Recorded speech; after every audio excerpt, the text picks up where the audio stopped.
Salam Just Talk, kita kembali lagi di sore ini. Kemarin biasanya kan gue subuh bikin video, tapi gue lagi males karena sibuk di Twitter. Begitu banyak netizen yang tololnya minta ampun. Sehingga gue udah masuk ranjang, gue bilang udahlah, bikin videonya besok aja. Yaitu sekarang. Em, Ya emang netizen di Twitter itu lucu banget. Lucunya ke arah tolol, bukan lucu kayak Marcel atau Popon. Kali itu mereka itu lucu kan. Kalau ini lucunya tolol. Em, 4 match Juve Madrid, Juve Madrid sedikit, Arsenal MU. Oke. Juve di DPI sempat dibahas gimana Juve menang. Juve bakal menang, nggak usah dipikirin. Kenapa Juve bakal menang? Apakah Juve bermain bagus? Nggak juga. Roma is untuk gue salah satu tipikal tim Itali, standar tim Itali. Apa namanya, tim Italia yang agak berubah, yang agak beda mainnya cuman Atalanta. Oke. Sisanya mau Milan lah, mau Inter, ya gitu-gitu aja dalam arti textbook, banyak bermain dengan sering, nggak semua, sering main dengan 3 center back, bla bla bla bla. Terus kenapa Juve bisa menang? Ya, kenapa gue yakin Juve bisa menang? Gitu aja deh, seperti gue di DPI bilang, kenapa gue yakin Juve bisa menang? Seperti gue juga yakin MU bisa menang. Em, Juve itu punya killer mentality. Satu, kedua, mereka punya Ronaldo. Itu yang tidak dimiliki oleh banyak tim. Ronaldo di usia uzurnya ini beradaptasi dan nggak butuh banyak peluang. Dan kemarin kembali terbukti. Walaupun Morata main cukup bagus, bekerja keras, Rabiot, Danilo, Chesney ya not bad lah. Tapi Roma nggak bisa memanfaatkan peluang yang mereka dapatkan. That is a problem. Makanya kalau lu ngikutin gue dan banyak yang nggak setuju, gue bilang Juve juara. Terakhir gue siaran Copa, gue bilang Juve juara. Inter unggul 1-0, ngoceh di Twitter. Ujung-ujungnya 2-1-2, diem semua. Aduh, netizen. Ya, murni karena itu. Apakah Juve akan ada kelai? Oh, pasti ada. Tapi di momen dimana mereka tertekan, di bawah tekanan, mereka harus fight. Milan dan Inter ngedrop. So far, nggak tahu ke depannya. Gue bukan paranormal. Tapi Juve sudah membuktikan di mana mereka tertekan, they fight, they win. Mau itu Morata lah, Cuadrado lah, Danilo lah, apa namanya, Ronaldo lah, nggak selalu main bagus, tapi selalu ada orang yang bisa menyelamatkan Juve dan memberikan kemenangan. Oke. Madrid kembali nggak ada Ramos, kembali terseok-seok lagi. Terseok-seok dalam arti bukan ball possession ya, bukan cara bermain, mereka struggling untuk mendapatkan poin. Cuman ya, this is Madrid yang bisa bilang cukup berpengalaman. Lawannya ranking 20 loh. Akhirnya layak menang, tapi di menit 86. Cuman Madrid ini ya bisa kemana-mana.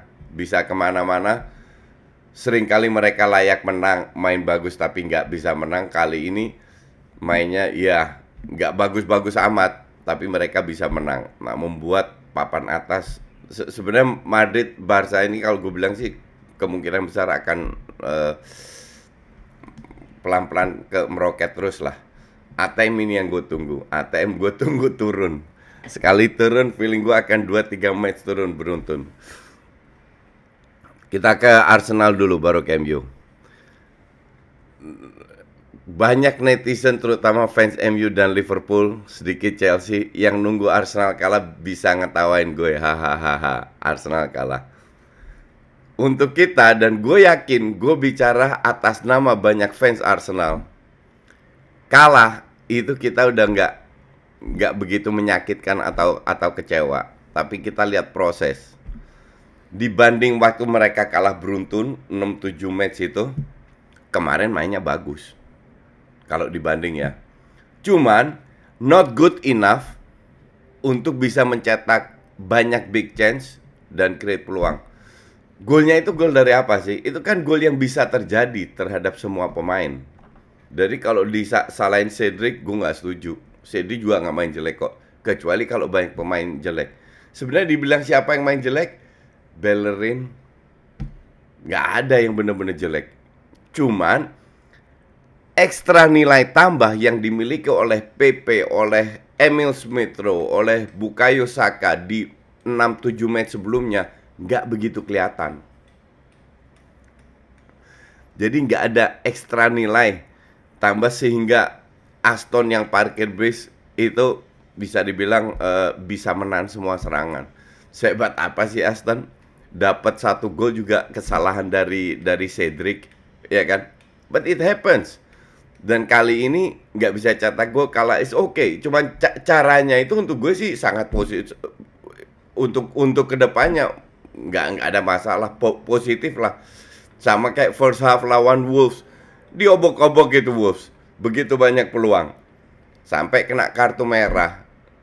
Jadi kalau lawan Wolves sama sekali nggak layak kalah, tapi dicurangin wasit. Nah kemarin 50-50 nggak layak kalah juga, cuman ya that's okay. This is Arsenal, pemainnya mediocre, hampir semua mediocre, jadi biasa aja. Sekali-sekali kalah, it happens. Akan bangkit lagi, akan beruntun menang lagi, yakin gue. Santai aja kalau sekali-sekali kalah mah. Jadi nggak usah sok-sok ngebully Arsenal, haha Arsenal kalah. Itu kalian kardus ngelihatnya cuman menang kalah, tapi ya sudahlah, gue nggak heran juga. Gue udah kata sama warga netizen. Oke, kita ke match lawak MU. Nah, kalau MU lihat apa namanya kalah lawan Everton, nah ini baru lawak. Kok kalah seri?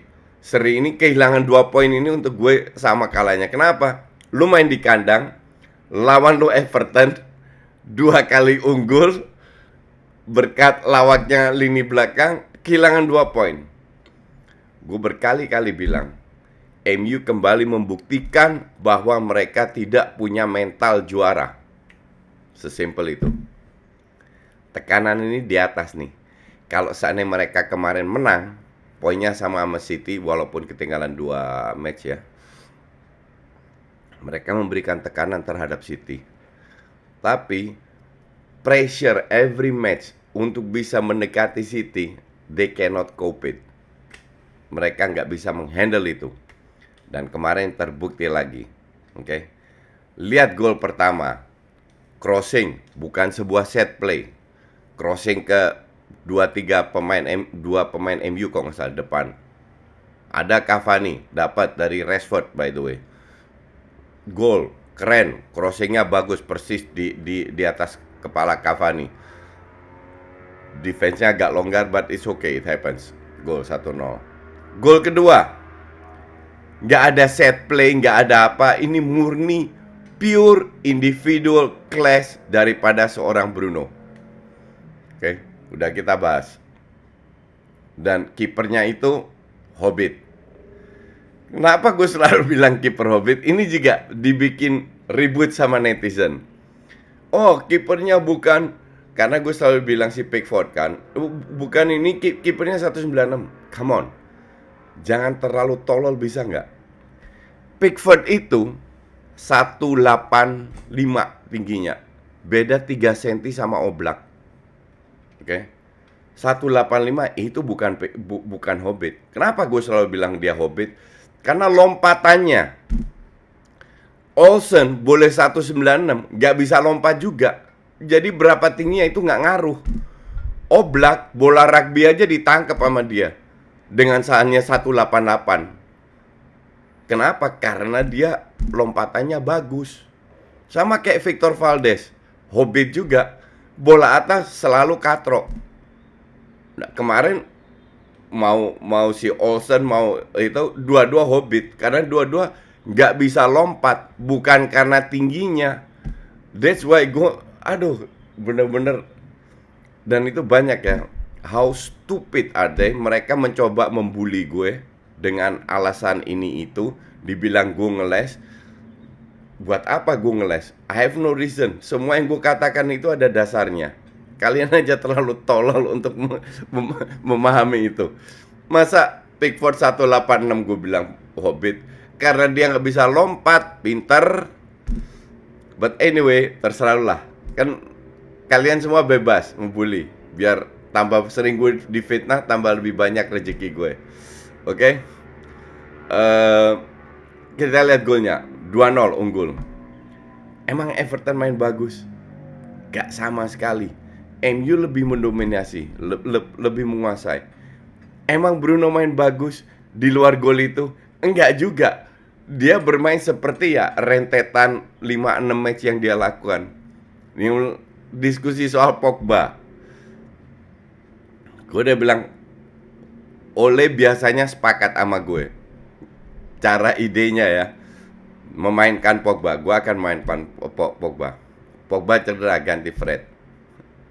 Udah unggul 2-0, kebobolan 2-2. Berapa peluang berapa real big chance yang didapatkan? Enggak. Chance-nya lebih ke oportunis. Asal shooting.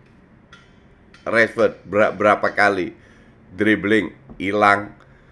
Rashford itu agak menurun by the way. Walaupun dia kasih assist ya. Golnya Cavani itu kalau gue bilang bener-bener dia lihat Cavani, bukan asal kekerumunan. Karena Cavani datang di tiang kedua. Bruno itu nggak kelihatan. Jadi murni dari kesalahan individu. Gol pertama Doucouré, gol kedua itu benar-benar lawak.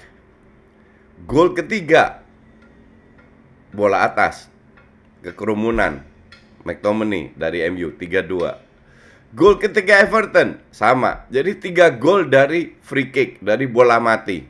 Oke. 1 gol, 3 gol free kick, 1 gol dari individualnya Bruno. 2 gol Everton murni kesalahan defense. Jadi kemarin itu yang main ibarat 2 tim Tarkam. Ya. Nah, gue tidak melihat masalah mental ya, bukan permainan. Kalau nggak ada Pogba, gue bilang MU justru akan menurun bukan meningkat karena beban terlalu banyak di Pogba, di Bruno. Justru sekarang lebih imbang, ada Pogba. Jadi Bruno bukan main jelek karena ada Pogba. Bruno mainnya menurun, nggak ada Pogba pun tetap menurun seperti kemarin karena dia overload. Dia udah terlalu ya terlalu suntuk lah kasarnya begitu. Memang dia pengen bermain terus. Cuman kalau dia kan tetap manusia. Standar ini kan terlalu tinggi. Kalau dia turun dikit seperti 4-5 match 6 match sebelumnya, bukan berarti dia main jelek ya. Tetap bagus, cuman tidak sebagus ekspektasi kita. Cuman gue lihat siapa yang benar. Kalau gue bilang serangan MU nggak ada Pogba akan menurun. Bukan masa menang kalah ya. Oke, thanks for watching. Semoga ntar malam ini seru. City menang, Manchester is blue.